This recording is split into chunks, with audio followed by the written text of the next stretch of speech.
Gaano katotoo ang chikang may tampo raw sa GMA7 si Sian Lim?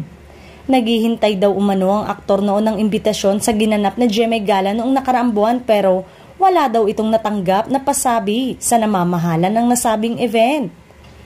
Ito rin ang naging paksa ni OG Diaz sa latest episode ng kanyang vlog na Showbiz Update. Ayon daw naman sa chikang nakarating kay Mama Ogs, hindi daw umano in-invite ang aktor dahil hanggang ngayon ay hindi pa nare-resolba ang issue nito sa mga katrabaho dahil di umano sa attitude problem. Kaya raw naman, para mabawasan umano ang pagka-bad trip ay minabuti nitong magbakasyon na lamang abroad kasama ang rumor jowa na si Iris Lee. Bukas naman ang panig ng kampo ng GMA7 at ni Sian Lim tungkol sa issue ngunit nananatiling tahimik ito. Hindi nga sigurado kung mananatili ito sa Kapuso o babalik sa ABS-CBN.